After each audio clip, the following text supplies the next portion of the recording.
Острокошка от братя Грим.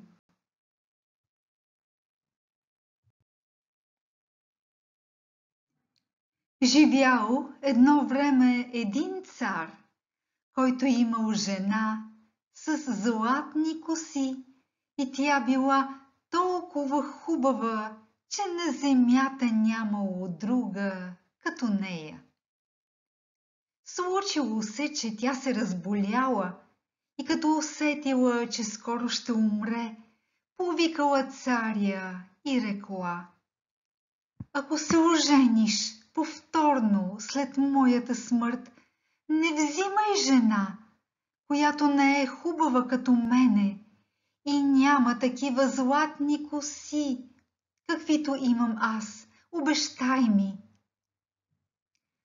След като царят обещал, тя затворила очи и издъхнала.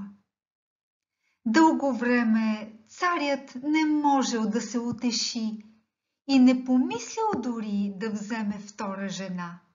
Най-сетне неговите съветници рекли: не може инак, царят трябва пак да се ожени. Изпратили тогава пратеници на Длъж и на Шир да търсят невяста, която да бъде по хубост, също като умрялата царица. Ала не се намерила нито една в целия свят, а дето се намерила, тя пък нямала такива златни коси. И пратениците се върнали назад, без да свършат работа. Царят имал дъщеря, която била хубава, също като покойната си майка, и имала златни коси, като нейните. Когато тя пораснала, царят, виждайки, че съвсем прилича на загубената му съпруга, казал, че ще я даде за жена на най-стария от съветниците си и ще я короняса, та да царува наместо майка си. Като узнал това, старшият съветник много се зарадвал, но царската дъщеря се изплашила от решението на баща си, защото съветникът бил зъл и омразен. Като се надявала, че баща й по-късно ще промени решението си, за да спечели време, казала: преди да изпълня твоето желание, трябва да имам 3 дрехи. Една златна като слънцето, една сребърна като месеца и една бляскава като звездите. После искам една наметка, съшита от 1000 кожички. Нека всяко животно в царството ти даде по едно парче от кожата си за нея. Тя си мислила: да се намери всичко това е невъзможно и аз ще отклоня така баща си от тази му мисъл. Ала царят не отстъпил и най-сръчните жени в царството му почнали да тъкат 3 дрехи. Една златна като слънцето, една сребърна като месеца и една бляскава като звездите.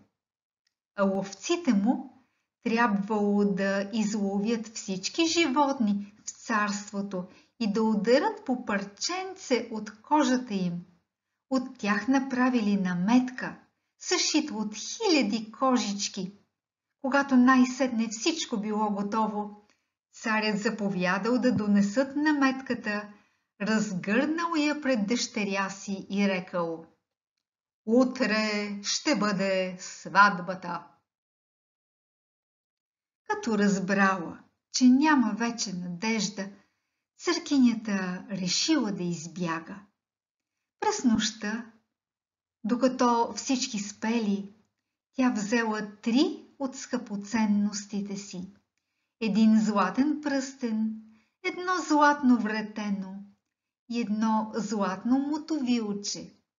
Трите дрехи, които били като слънцето, месеца и звездите, тя сгънала в една орехова черупка, облякла наметката от 1000 кожички и си начернила лицето и ръцете с сажди. Тогава тя тръгнала и вървяла цяла нощ, додето стигнала една гъста гора. И тъй като се била уморила, седнала в хралупата на едно дърво и заспала. Слънцето изгряло, тя още спяла, настанал светъл ден, тя все продължавала да спи. Случило се, че царят, на когото била гората, дошъл в нея на лов. Когато неговите кучета наближили дървото, поддушили го и взели да обикалят край него и да лаят. Царят рекал на ловците: „Я вижте какъв дивеч се е скрил там!“ Ловците изпълнили заповедта му и като се върнали, рекли: „В кухото дърво има едно чудновато животно, каквото никога не сме виждали. Кожата му е от 1000 кожички, то лежи и спи.“ Рекал царят: „Гледайте да го хванете живо, после го вържете на колесницата и го докарайте.“ Когато ловците побутнали момичето, то се събудило много изплашено и им рекло: „Аз съм едно клето дете, изоставено от майка и баща. Смилете се над мене и ме вземете със себе си.“ Тогава те рекли: „Пъстрокошке, ти ставаш за готварницата, ела с нас, ще смиташ там пепелта.“ Седнали след това на колесницата и се завърнали в царския палат. Там те й посочили едно зимниче под стълбата, дето не влизала дневна светлина, и рекли: „Пъстрокошке, тук можеш да живееш и да спиш.“ След това я изпратили в кухнята, дето тя носела дърва и вода, стъквала огъня, скубела птиците, чистила зеленчука, метяла пепелта и вършила всякаква черна работа. Дълго време живяла пъстрокошка тъй зле. „Ах ти, хубава църкиньо, какво ли още има да се случи с тебе?“ Ала случило се веднъж, че в палата имало празненство. Тя рекла на готвачката: „Бива ли да отида горе и да погледам? Ще стоя вън до вратата.“ Готвачката отговорила: „Иди, ала след половин час да си тука, за да изхвърлиш пепелта.“ Тогава тя си взела светилничето, отишла в своето зимниче, съблякла кожената дреха и измила саждите от ръцето и лицето си, тъй че хубостта й отново блеснала. Отворила след това ореховата черупка и извадила дрехата, която блестяла като слънце. А като се приготвила, качила се горе на празненството и всички изтрували път, защото никой не я познавал и всички мислели, че е някоя царска дъщеря. Царят пък я посрещнал, подал й ръка и почнал да танцува с нея и си мислил в сърцето: „Такава хубост не са виждали очите ми досега.“ Щом свършил танцът, тя се поклонила и докато царят се огледал, хубавата девойка била вече изчезнала и никой не знаел къде е. Стражите, които стояли пред палата, били извикани и разпитани, ала никой не бил я видял. А тя се завтекла в зимничето си, съблякла бързо дрехите си, начернила лицето и ръцете си, облякла кожената си дреха и станала пак пъстрокошка. Като отишла след това в готварницата и посегнала да започне работата си и да смете пепелта, готвачката рекла: „Остави това за утре, свари чорбата на царя. Аз също искам да надникна малко горе. Ала гледай да не падне в нея някой косъм, иначе няма да ти се дава занапред нищо за ядене.“ Тогава готвачката излязла, а пъстрокошка сварила чорбата на царя. Сварила, както тя знаела да вари хлебна чорба, а когато всичко било готово, донесла от зимничето си златния си пръстен и го пуснала в паницата, в която сипала чорбата. Когато свършил танцът, царят поискал да му донесат чорбата, засърбал и тя тъй много му се осладила, че си мислил, че никога не е ял по-хубава чорба.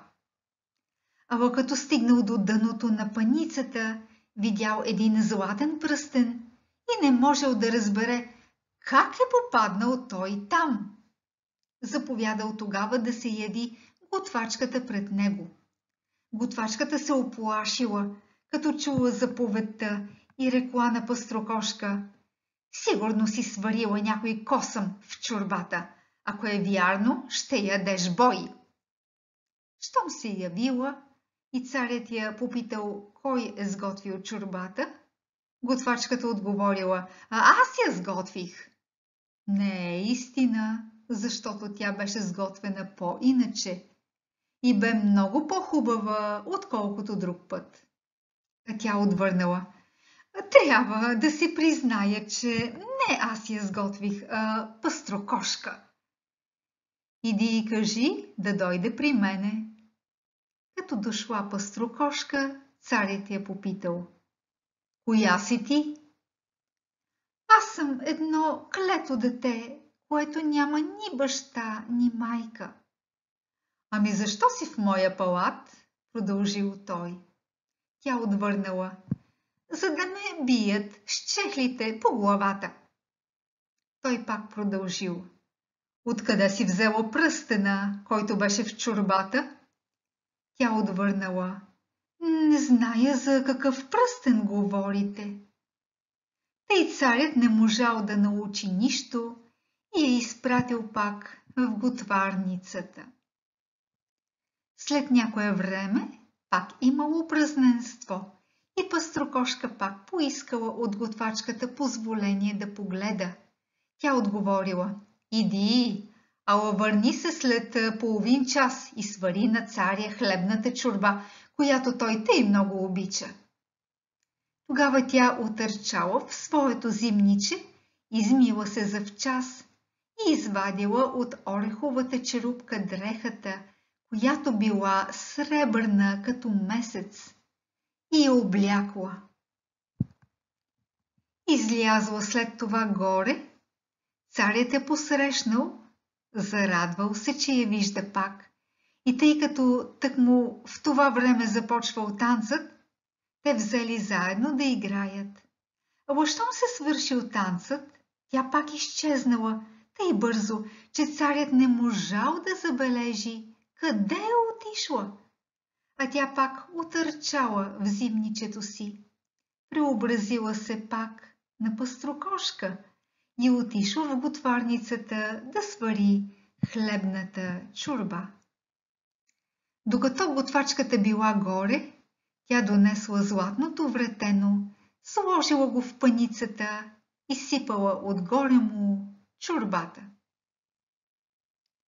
След това поднесла чорбата на царя и той я изсърбал. И тоя път тя му се осладила, както по-рано. Повикал после готвачката и тя пак трябвало да признае, че пъстрокошка е сварила чорбата. Извикали пъстрокошка, ала тя пак отговорила, че е в палата само за да я бият с чехлите по главата и че не знае за какво златно вретено я питат. Когато царят за трети път устроил гощавка, Пъстрокошка пак се замолила да отиде да погледа. Готвачката рекла: ти си магиосница, Пъстрокошке, и винаги слагаш на чорбата нещо, от което тя става толкова хубава и се услажда на царя повече, отколкото когато аз му я готвя. Ала девойката тъй много я молила, че тя пуснала да иде. Тя я пуснала да иде горе за малко. Този път Пъстрокошка облякла дрехата, която блестяла като звездите, и влязла с нея в царската приемна. Царят пак взел да танцува с хубавата девойка и си мислил, че тя никога не е била тъй красива. И докато танцувал, той турил на пръста, без тя да забележи, един златен пръстен, а при това заповядал танцът да трае дълго време. Като свършил, той не искал да пусне ръката й, ала тя се изкопчила и тъй бързо припнала между гостите, че изчезнала от очите му. Тя отърчала в своето зимниче под стълбата, но тъй като се била забавила повече от половин час, нямала време да съблече хубавата дреха, ами само се заметнала с кожената наметка отгоре и в бързината не сварила да се начерни цялата, те единият и пръст останал бял. След това Пъстрокошка отърчала в готварницата, сварила хлебната чорба на царя и щом готвачката излязла, сложила златното мотовилче в нея.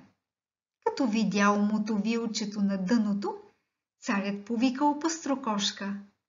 Тогава той съгледал белия пръст и видял на него пръстена, който й бил сложил по време на танца.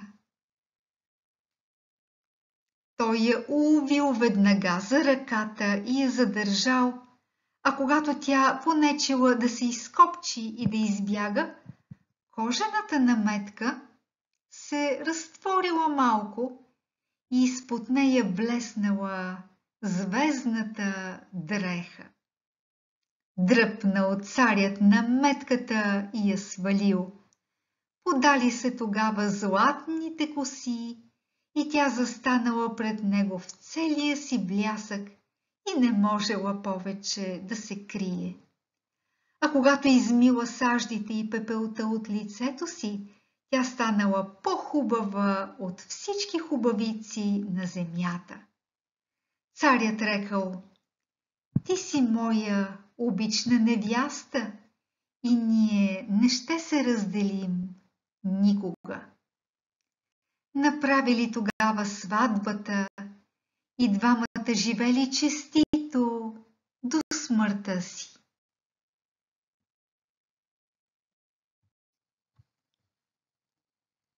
Приказката можете да намерите в библиотека Съкровищница. Библиотеката е в Телеграм. Линкът към библиотеката е в описанието под това видео. Какво още ви очаква там? Някои от най-хубавите книжки за деца и юноши от българската и световната литература, прочетени от мен, Леля Дани. Приятно слушане!